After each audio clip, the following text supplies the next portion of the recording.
What up, what up, what up, what up, what up? What's good? What's up, people? It's me. I'm L27. You know who I am? Thundercats are on the move. Thundercats are loose, honey. He's about the business of dipping spoons into sugar bowls. Anyway, real girls do real things.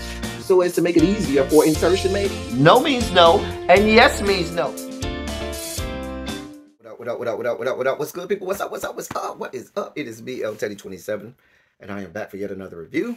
This, ladies and gentlemen, will be our review for... This is the Real Housewives of Potomac. It is season 7. It is episode 14.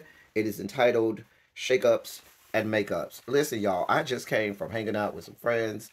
I had a couple minutes. I know I'm real late for this review. Well, I just came from lunch with some friends, but I just have been real busy. It's been a lot going on.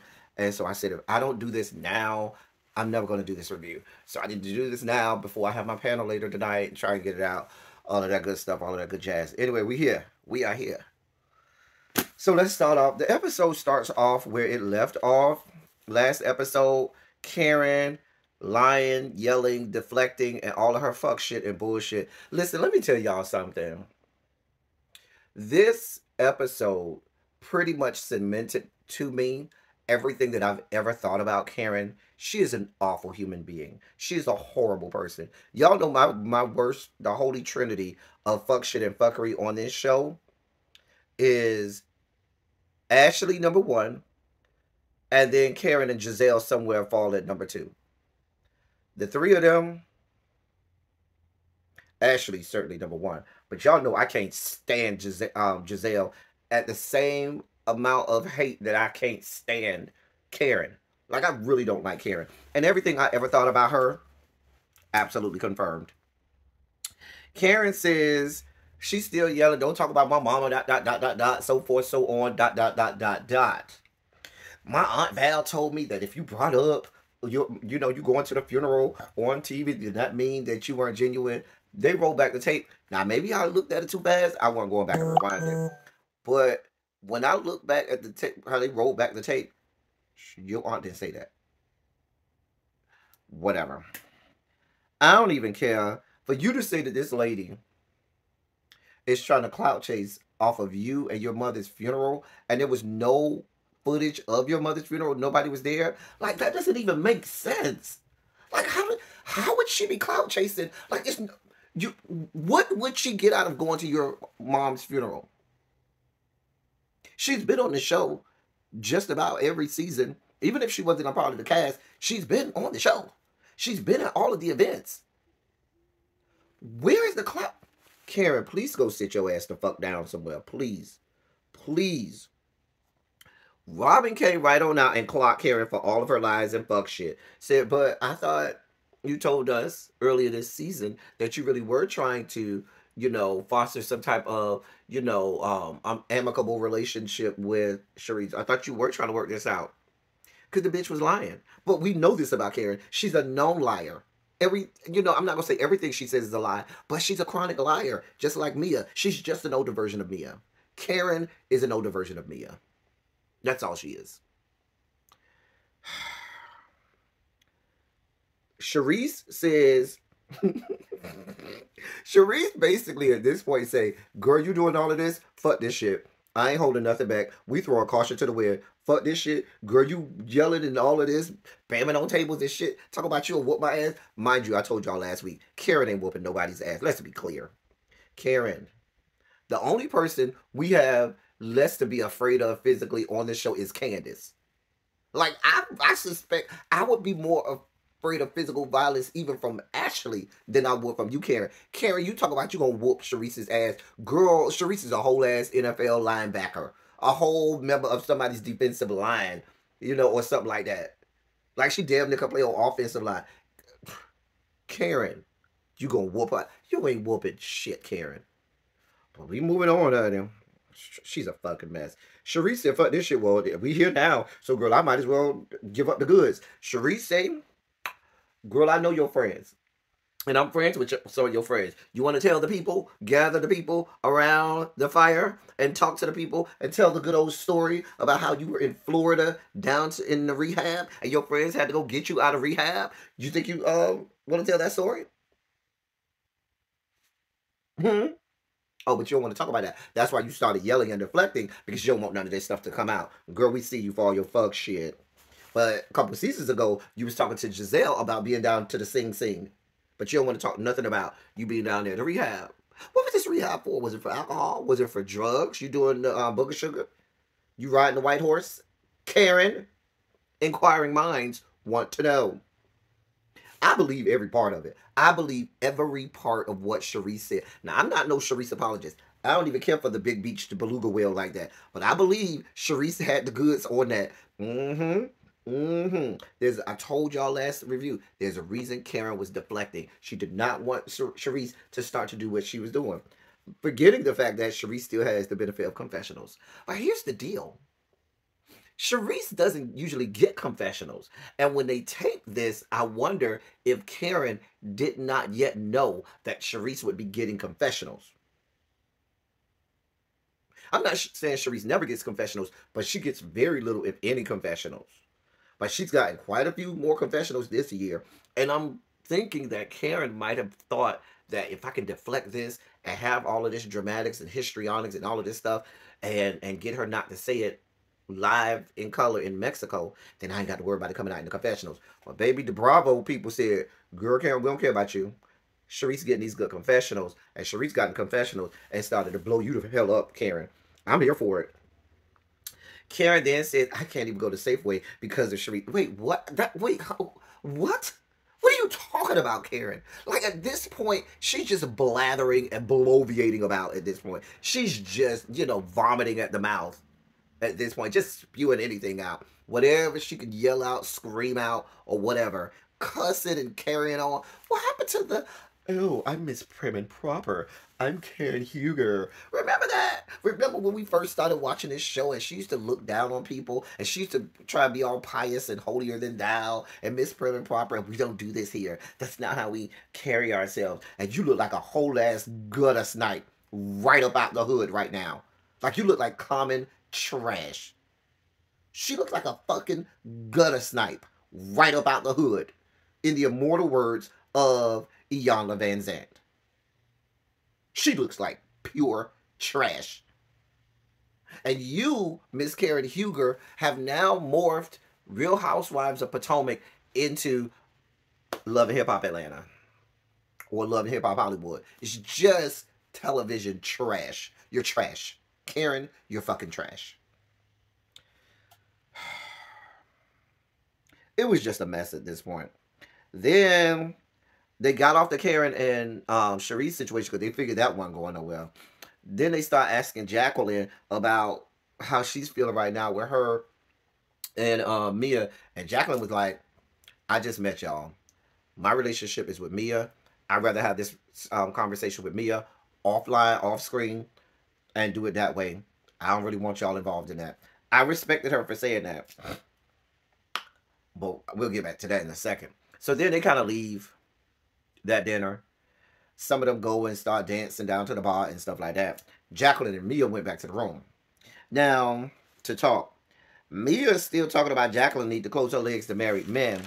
Jacqueline then goes off. And she's denying that. She calls Mia out because she was like, well, wait a minute, bitch. Gordon was a whole ass married man when you opened up your box and let him beat it in. When you let him plunge your womb. And you had no problem. And Mia was like, I ain't said I had a problem with married men. I'm okay with it. Well, actually, you probably do. Because you tried to use her sleeping with married men as a way to get at her and to dig at her. So clearly, you know there's a problem with sleeping with married men. So you basically are calling yourself trash by calling her trash. But it makes sense. Birds of a feather flock together. Here's what I wrote down. I wrote down that this may be one of the few cases where Mia is actually telling part of the truth about what, because Mia started saying, girl, don't act like you don't know what I'm talking about. You have several people on your list. You got several stallions in the stable that happen to be married and tethered to an actual woman. But you sleeping with them and letting them beat your box in. If Mia is actually spilling Jacqueline's tea on national television, Mia, you're even worse of a person than I thought you was. You ain't shit. And I think that's why Jacqueline was like, No, I don't want to have this conversation with everybody. This is a Mia and Jacqueline conversation. We're gonna have this by ourselves. Because I think Mia was like, girl, you do know my tea, you know my information. We best friends. And girl, you know some of this stuff is not for public consumption. Which I agree with. If I'm best friends with somebody and we go on this show, me and my best friend know, hey bitch, this stuff right here, we don't talk about in front of the cameras. Girl, keep it in order. And so I feel like Mia has crossed that line when she's really started to air Jacqueline's business out. And Jacqueline, that's why Jacqueline is like, girl, this friendship is over. Girl, we're not doing this. We're not doing this. It's a mess. Mia, you're a fucked up as individual. And if I'm anybody, especially the ladies in the friend group, in the Housewives of Potomac friend group, I would try to be nowhere near getting close to you. I wouldn't tell you no information because what you've proven is you are ain't shit ass motherfucker. You're not a friend to anybody. You're not loyal to nobody. You're only loyal to old men who got money. Because I don't really think you loyal to Gordon like that. I think you just like his money. But that's a whole different situation. It's all fucked up. I do think, like I said, Mia was spilling tea on Jacqueline. Like Mia might actually be telling some of the truth here, which is why Jacqueline is so upset because she don't want this out there in the public, in the public sphere. I don't blame her. The next morning, they have yoga. Ain't nobody interested in this yoga fuck shit. Only Mia, Giselle, and Jacqueline came and participated in the yoga with Ashley. The rest of them was like, girl, we're not doing this shit. Girl, we ain't come on vacation to be doing all this fuck shit. It looks stupid as hell anyway. So Candace and Karen, they go and they meet up while the yoga's going on. They underneath the bungalow or whatever you want to call that shit. I will say that was Candace, girl, you was wearing that black and white, baby. Mama had the hat with the bathing suit and them shades. I was living for it. Even though I don't really care for the bob she got, the outfit put together. Candace, you was kind of sickening, bitch. You was kind of sickening, bitch. Anyway, um, Karen, she talks to Karen about the Cherie situation, and Karen was like, "Listen, that situation is over for me. I know we have mutual friends in this friend group. I'll try to be cordial, but that's all I got for her." The other ladies started to come over after the yoga was over. The other ladies came over, but nothing really came out of that whole thing. So then they're going to this cenote place or whatever. On the ride over there, Karen then starts to interrogate Robin about her wedding. And Karen, to me, not that she was wrong, but we all know why you beating the Robin wedding thing, Karen. You ain't got nothing going on, Karen. You scared that Sharice gonna start spilling more of your tea. So to deflect from all of that, you want to keep bringing up Robin and Robin's wedding and the fact that we know Robin ain't having a wedding. We know Robin ain't having no fucking wedding. We know this shit is a whole sham. But you keep beating the drum on that because you have nothing going on, Karen. And it just what can't even in your confessional, every time you love to try and read Robin on her wedding. How about you read to us where you was at this goddamn rehab that you was in? Hmm?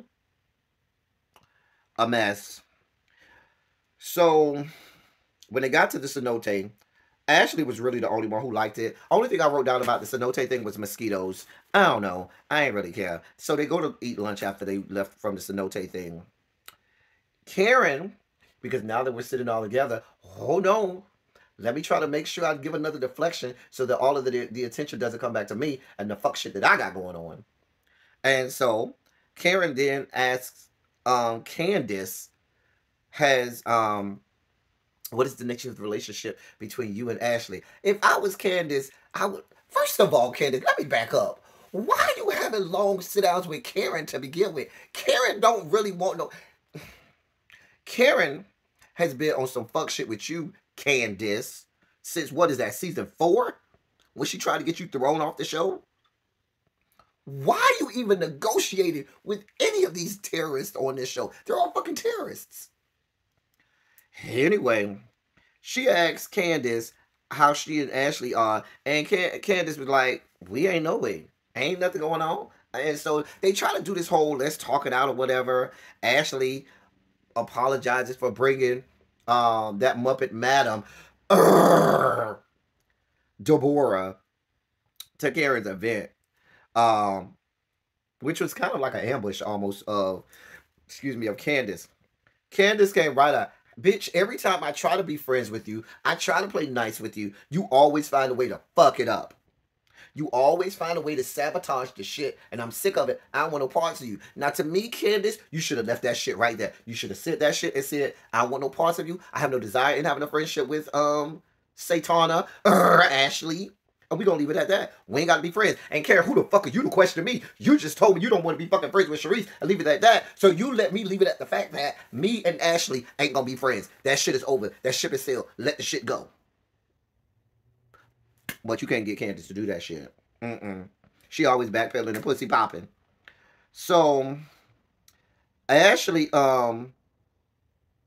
then says that Candace was mean and horrible to her at some low points in the last few years, and that's why she don't really trust Candace. And Candace says Ashley doesn't seem genuine, and so they kind of do this little fake apology or whatever, and they say that they're going to try and move forward in a good way. I see that you want all of this reconciliation and shit, Karen, with regard to these two. Where's the same thing with regard to Sharice? A mess. I mean, if you're going to keep that energy, keep that same energy across. Don't be trying to mend fences between people that are at odds with each other if you're not trying to mend fences with someone. You seem real, hypocritical trying to ask me how I'm doing with, if I'm Candace, how I'm doing with Ashley, when you got a whole ass situation where you ain't even trying to make nice with somebody who's going out of their way to try to make nice with you. Because you bitch, you ain't shit. Moving on. They go to dinner that night. Robin finally says, listen, this is what I decided to do with my wedding. My brother-in-law's getting married. And so while me, Juan, and the boys are down there in Jamaica at my brother-in-law's wedding, the next day we're going to have a private wedding because we don't want to draw attention from what their wedding is and what they got going on. It's going to be the four of us. We're going to get it done. Bada bing, bada boom. I ain't really care because I told y'all I'm sick of this whole wedding storyline. We know that shit is, I don't even know if that's even possible in Jamaica because I don't even know if Jamaica has gay marriage because you got this whole ass man Robin trying to marry this whole ass man Juan. But whatever. Robin agrees to let the girls throw her bachelorette party. Moving on. Giselle brings up Karen and Sharice drama again because this is Giselle and her fuck shit. She knows the assignment. Baby, we're getting into a little bit of a lull here, and we need more drama. We out of town. We need more drama. So I'm Giselle, and I'm going to be the agent of chaos. So I'm going to bring up the Karen and Sharice situation. Karen tries to shut it down. Giselle immediately say, bitch, who the fuck are you? Just because you want to shut it down don't mean we want to shut it down. We want to talk about it, and we will, because this is what Giselle does. So Robin then chimes in, and listen, I don't agree with Robin Dixon often, but baby, the way Robin began to read Karen her rights, she was right on the money. Everything she was saying about Karen, check, check, check, check. Because Karen ain't shit. Nobody ever tries to hold Karen accountable. Nobody ever tries to call her out on her shit. Nobody ever tries to show her in the mirror how she's not right or where she's wrong. And Robin undressed her. Robin called that bitch out. I was here for it, Robin. I never agreed. Then Karen tried to do the deflection again. Don't talk about my mother. Robin's like, what the fuck are you talking about? Nobody here is talking about your mother. And she was like, well, my grief is my mother. Well, no, it's not. Your grief is your grief. Your mother is a person who has gone away and has passed away. Like, what? Karen would... Once again, Karen tried to do deflection, but baby, it ain't worked this time. Because, baby, I told y'all at this point, Sharice said the gloves are off. We're going to lay it out. Sharice checked Karen. Hey, boo, let me remind you of a few things. Let me gather the girls. Because this was after Giselle called Sharice the Queen of Potomac, right? No, she did that later. Wait, where's my notes? Some point, Giselle called Sharice the Queen of Potomac. And Karen sat there like, you could see Karen was stewing about it, but she tried to keep her cool about it. And baby Sharice said, well, it's time to gather the girls. Thank you for my introduction, Giselle. Let me gather the girls. And she told Karen, bitch, don't forget, I'm the reason that you're sitting here. I gathered this friend group, but you didn't know me at the time. No, I didn't know you at the time. And you attached yourself to what I had going on. And my friends, I got you here, bitch. I don't need you to get me back on the show because I got the show started. I was like, get it, Sharice, bitch. The big beach, the beluga whale, had some things to say. She had to remind her. Baby. So Sharice went down this whole long list. Yep, I did this for you. I did that for you. I did this for you. I did that for you. Basically saying to her, bitch, how could I ever clout chase off of you when your whole clout chase came from me? I was like, ooh. So then Karen apologized to the group, but not to Sharice. Candace jumped on top of it and said, oh, I was waiting for the triangulated napkin to come out. I am triggered. I am triggered. Because Candace said we had another member of the group who apologized to the group and not to the person that she actually should be apologizing for, which was Mia apologizing to the group, but not apologizing to Wendy for assaulting Wendy. Mia jumped right on there. Oh, you expected me to apologize to that bitch? I don't like her, and I'm not sorry to her. Child, Wendy said, so you're not sorry for assaulting me? And so Mia was like, assaulted you? Wendy said, bitch, you don't know the definition of assault? Do you know the definition of assault? Mia said, do you know the definition of defamation of character? And I'm looking like, Mia. Oh, God. Mia, you look, you every time you open your mouth at this point, Mia, you look worse and worse. Like, you look worse and worse every time you open your mouth. Because she claiming she didn't assault Wendy. And every time she says that, Bravo plays back the footage. Mia says she was actually trying to be a friend to Wendy that night. And I was like, wait, what? Because last time we checked, you started that whole conversation talking about Peter got beef with you. And what's the beef that Peter got with you? And or no, when she tried to say, why didn't you let Peter know that you were going to be here? Something like, I think I remember she wanted her to have called Peter and told Peter that she was going to be at the restaurant or be in Miami or whatnot. Regardless, it's a whole mess. But I don't know how, Mia, you was trying to be a friend to anybody. And so Wendy called you right on out. Hey, bitch, you can't even be a friend of your friend that you got over here for 30 years. How the fuck I look for you to be a fucking friend? Damn, phone. Anyway, they get into the whole conversation about Mia sleeping with Peter's girlfriend. Mia said, I slept with her before she was Peter's girlfriend. It was this whole back and forth. And then we got into this whole conversation where Mia said that Wendy was trying to say that Gordon Gartrell was gay. And I don't think anybody said that. To me, that was another deflection. That was another way for Mia to try to make it seem like she was justified in going off on Wendy. She tried to deflect it back with, what's wrong with another man with sleeping with another man? What's wrong with a man being gay? Wendy ain't got no problem with no gay man. And I don't want you to try to create that narrative. You know, they love to try to create narratives on this show. I don't know where the fuck Mia got that from. She's drawn at straws at this point because she has no argument. And Wendy is a woman that actually gets paid to go into verbal, arguments with people. Wendy gets paid to do political commentary, which is stepping into the verbal octagon and being able to square off with people. So you, Mia, who's probably low down into the double-digit IQ score, probably somewhere meandering around 50 in terms of IQ score, you can't even be in the same airspace with Wendy with regard to try and verbally spar with her. So Wendy went point by point. Nope, bitch, you're dumb, bitch, you're stupid, bitch, you cannot go back and forth with me. I was here for it. Mia gives some fake ass apology. It was very hollow. You could tell she didn't mean it. You could tell it was fake. There was a little more back and forth there, but that was basically the whole episode. Listen, y'all, it's a lot of y'all out there that watch my channel, and you people are Karen apologists. She ain't shit. And I don't see how, but y'all gonna find a way to defend her. I don't know how. I guess. It went off from there. Let's get in the comment section. I'll meet y'all in the comment section so we can argue about what we saw. We'll be having our Real Housewives of Potomac panel tonight. Y'all can catch us here live at 8 p.m. I'll see y'all there. That's all I got for y'all. Until next time, thank y'all for coming. Y'all drive safely. I'm out.